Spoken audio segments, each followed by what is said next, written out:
Think about the last person somebody warned you about.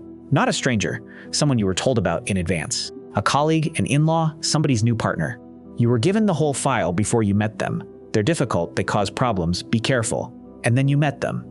And they were great, warm, funny, interested in you specifically. They remembered something you'd said in passing. They were disarmingly honest about their own flaws, which made everything else they said feel true. And you walked away from that first conversation with a very specific thought, one you might not have said out loud. I don't think that warning was fair. Here's the part I want you to sit with. That reaction was not you being fooled. It's not that you missed the signals. It's that on first contact with a genuinely charming person, there are no signals to miss. And the traits we're going to talk about today are, in the research, positively associated with being liked when you first meet someone, which means the standard advice, trust your gut, watch for red flags, is close to useless in exactly the situation where you most need it. Your gut is the instrument being played. In 2002, two researchers gave this cluster a name. They found 3 traits, overlapping but separate, and they called it the Dark Triad. And what's happened since, including the 4th one they had to add, and the argument about whether it's 3 at all is considerably stranger than the version you've heard.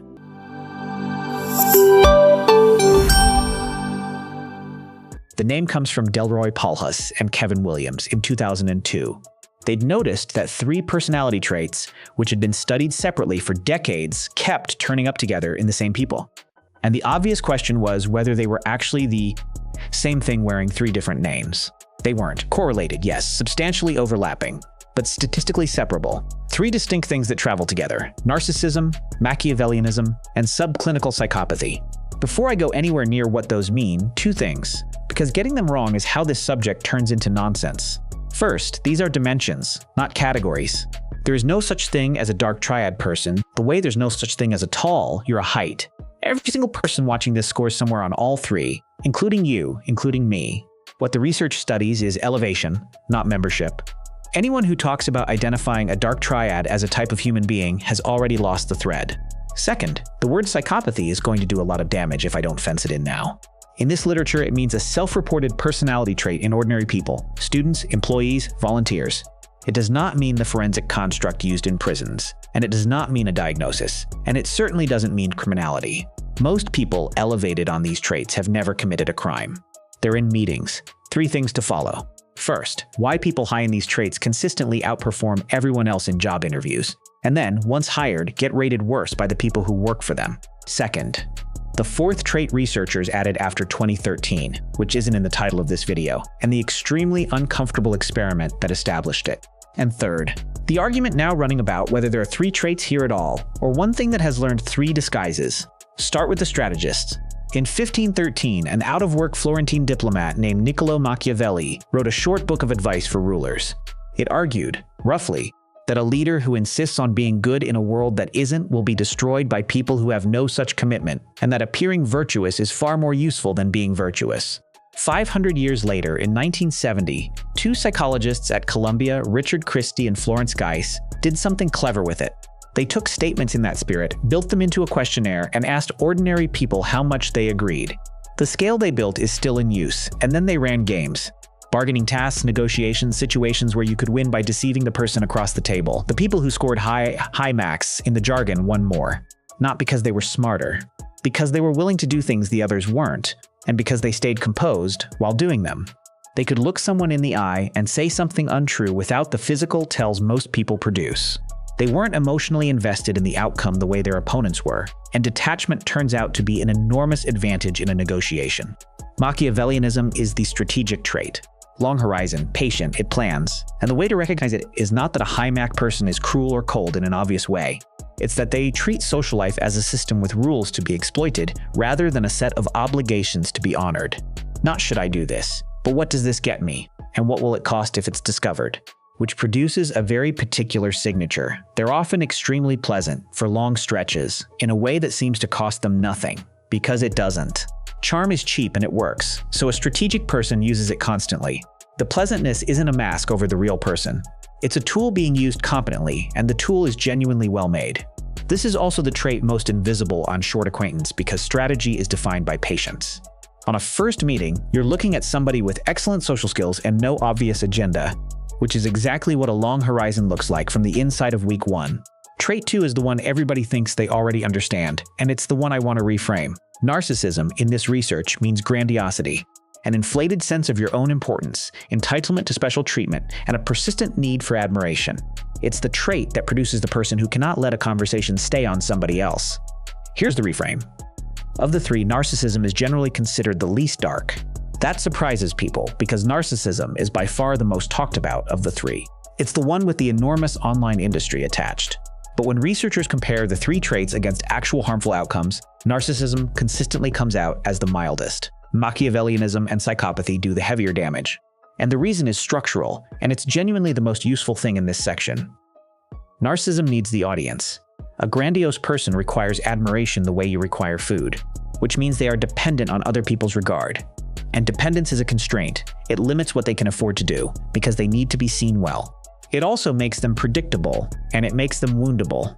The characteristic narcissistic reaction to criticism, disproportionate rage, or collapse out of nowhere, is what dependence looks like when the supply is threatened.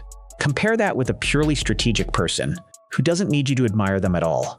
They just need you to be useful. That person has vastly more freedom of movement. I should note the field distinguishes grandiose narcissism from a vulnerable form, the same entitlement and self-focus, but paired with insecurity, hypersensitivity, and withdrawal rather than swagger. The Dark Triad work mostly measures the grandiose kind, which is worth knowing, because the vulnerable version doesn't look anything like the confident alpha caricature, and people miss it entirely. So, the loudest trait is the least dangerous one, and it's loud because it's the least dangerous. The need to be seen is what makes it visible, which brings us to the one that doesn't need anything. Trait 3 is the one researchers sometimes call the dark core, because when they run the statistics, it's the trait that carries most of the harm. Subclinical psychopathy, as measured in ordinary populations, is built from 2 things that don't usually go together. Callousness, a genuinely reduced emotional response to other people's distress, and low anxiety, combined with impulsivity and appetite for risk. Take those separately for a second, because the combination is the point. Reduced empathic response, on its own, produces someone who can make decisions others can't, nothing more. Plenty of surgeons and negotiators would score elevated on this, and it's occupationally useful. Low anxiety on its own produces someone brave and reckless. Put them together and you get something specific, a person who can do harm and then not carry it. No sleeplessness, no rehearsing the conversation for 6 months afterwards. The consequence that would flatten most people simply doesn't arrive. And this is where I think this trait gets misunderstood most badly. We imagine it as a person who enjoys causing pain. Mostly it isn't. It's the absence of the break, the thing you experience as an internal no when you're about to do something to someone. For most people, that break is loud enough to be mistaken for morality. Remove it and you don't get a monster. You get somebody who is, in a very literal sense, unbothered. Which is why psychopathy carries the harm, even though narcissism carries the attention. There's no need for an audience, no dependence, no emotional cost to absorb, and, because of the lowest anxiety, a striking ability to remain relaxed in situations that would make anybody else visibly nervous, including, it turns out, a job interview. In 2010, a group of researchers, including Paul Babiak and Robert Hare, did something that hadn't really been done. They assessed psychopathic traits in a sample of over 200 corporate managers and executives, people in leadership development programs, not prisoners. They found elevated scores at a rate higher than you'd expect in the general population. That finding got all the headlines, and it's the least interesting thing in the paper. The interesting finding is what those scores predicted. Higher psychopathy scores were associated with being rated as more charismatic, better at presentation, stronger in terms of communication style and creativity, and negatively associated with actual performance. Management ratings, being a team player, real responsibility handled well, so they interview brilliantly, and they deliver badly. And it's not a contradiction, it's the same trait producing both. Low anxiety in a high-pressure room reads as composure. Callousness reads as decisiveness. Grandiosity supplies a compelling story about yourself with no hedging in it, because hedging is what people do when they're worried about being accurate. Every one of those is an advantage in a 40-minute assessment and a liability across 4 years of actual work. There's a parallel finding on first impressions generally. Work by Nicholas Holtzman and Michael Strube found that people higher in these traits tend to present as more physically appealing on first encounter. And when researchers controlled for the effort put into appearance, grooming and clothing, much of the advantage disappeared. It's not that they're better looking. It's that they arrive well constructed, because they understand first impressions as a resource in a way most people never bother to. And these traits are also associated with short-term dating success, the initial phase specifically, not the long one. Put all of it together and you get a single, extremely useful pattern. The advantage is entirely front-loaded. First meeting, first date, first interview, first month. And it doesn't hold. On repeated contact, the same people, over time, comparing notes. It doesn't just fade, it inverts. Those very same managers get rated worse by the people who actually work under them, which tells you something about where the defense is. But before that, there's a fourth trait I've been keeping from you. In 2013, Aaron Buckles, Daniel Jones, and Paul Huss published a study designed to test whether ordinary people, not offenders, not patients, actively enjoy causing harm. Participants were asked to choose a task. One option involved a machine, built from a modified coffee grinder, that participants were led to believe would grind up live insects. No insects were harmed. The apparatus produced the sound and nothing more. But the participants didn't know that. A subset of people chose that task. And of those, the ones who scored high on a measure of everyday sadism reported enjoying it, and indicated they'd be willing to do more of it. Not indifference. Not obedience under instruction, which is Milgram's territory and a different phenomenon entirely. Volunteering. And enjoyment. That result is why the framework quietly expanded. You'll now often see it called the Dark Triad: Narcissism, Machiavellianism, psychopathy, and everyday sadism. And the argument for including it is that sadism predicts things the other three don't. It's not just more callousness, it's a different orientation. Callousness means the harm doesn't register. Sadism means the harm is the point. The same group later found that everyday sadism was among the strongest predictors of enjoying online trolling, which is either surprising or the least surprising thing you'll hear this week, depending on how much of the internet you've read. So the honest answer to how many traits are in the dark cluster is 3 historically, 4 in most current work, which is a reasonable moment to ask a harder question, whether the number is 3 or 4 or 1. Now the part I'd want somebody to tell me. First, the promise in the title of this video is wrong, and I'd rather say that than let you carry it away.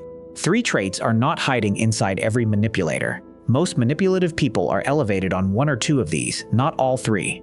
The person who is high on all of them simultaneously is genuinely uncommon, and that's the reason the framework is interesting, not a detail to skip past. If it described everyone, it would describe nothing. Second, the evidence base. Almost all of this rests on self-report questionnaires disproportionately administered to university students. Think about what that means. To measure manipulativeness, researchers ask people to accurately report their own manipulativeness. There are clever workarounds, and the behavioral studies, the bug machine, the bargaining games, matter precisely because they don't rely on self-report. But when you see a confident number about the percentage of psychopaths in management, it almost always came from a questionnaire, and it should be held loosely. The short scales in particular, the 12-item versions everyone uses because they're quick, are convenient and psychometrically criticized. Third, and most interesting, there's a real argument that this isn't 3 traits at all, because the correlations between them are high enough that several researchers have proposed the overlap is the phenomenon that underneath all 3 sits one thing, usually described as callousness or a willingness to put your own interests above others with justification, and that narcissism, Machiavellianism, and psychopathy are 3 surface styles of the same underlying disposition. Related work in a different personality framework finds that a single dimension, essentially honesty and humility, captures a great deal of what the Dark Triad captures, using 1 measure instead of 3. That debate is not resolved. I'm not going to resolve it for you. But notice which way it cuts. If the 3-trait model is really one thing wearing 3 costumes, then trying to work out which of the 3 someone is, the diagnostic game this entire genre runs on, is close to meaningless. And that changes what you should actually be looking for. Let me say the necessary thing first, plainly. You cannot diagnose anybody. Not from this video, not from a checklist, not from a difficult year with them. The most common harm this entire genre does is handing somebody a label to apply to a relative. And once that label is applied, everything that person ever does becomes evidence. That's not insight. That's the mechanism from our cognitive dissonance episode, running in your head, with a scientific vocabulary attached. So the question isn't how to identify a person. It's what information is actually reliable. And everything in this episode points to the same answer. The advantage these traits confer is front-loaded, and it decays. Charm is enormously effective on first contact, and it degrades under repeated observation, which means the useful instrument is not perception. It's time and it's other people. 2 things carry almost all the signal. The first is how someone behaves toward people who can do nothing for them. Not towards you, you're a live account, and performance for you is worth paying for. The waiter, the junior, the person who has already been decided against. Behavior toward the powerless is diagnostic precisely because there's no incentive to perform it. So what you're seeing is closer to the default. The second is consistency of account across people who don't know each other. And this is the one I'd actually want you to take away, because it explains a behavior that otherwise looks like nothing. If you tell 3 separated groups 3 different versions of yourself, that works perfectly, right up until 2 of them talk. Which is why the pattern you should notice is not any particular charming behavior. It's the effort spent keeping circles apart. The friends who never meet the family. The colleague who is somehow always the intermediary. The consistent, plausible, slightly too frequent reason why 2 of your people shouldn't compare notes directly. That is the shape. Not a red flag in a person. An architecture around them. And if you've watched the other episodes on this channel, you'll recognize it, because it's the 3rd time we've arrived here. In the Ash experiment, what freed people was one other person breaking the unanimity. In the episode on trauma bonding, the thing that predicted getting out was one reachable outsider. Here it's 3 groups comparing notes. Every one of those is the same finding. The vulnerability is always isolation. And the defense is never being cleverer. It's being connected to people who talk to each other. So, the 3 traits. The strategist who treats social life as a system and plays it patiently. The grandiose one who needs to be admired and is constrained by needing it. And the callous one who can act and then not carry it. Plus the 4th, which the title didn't mention, where the harm isn't a side effect but the objective. And possibly, underneath all 4, one single thing wearing different clothes. But I'd rather you left with the smaller and more useful version. Everybody watching this is somewhere on all of these scales, and the honest reason to learn the framework is not to sort other people into it. It's that these traits are rewarded in the first round of nearly everything. Interviews, first dates, first impressions, first month, and penalized later. Which means the systems we've built select for them and then act surprised. And that person you were warned about, the one you met and liked, you might still be right about them. The point isn't that your first impression was wrong. It's that a first impression is the one piece of evidence these traits are specifically good at producing. And the only real correction for that is time, and other people, and letting them talk to each other.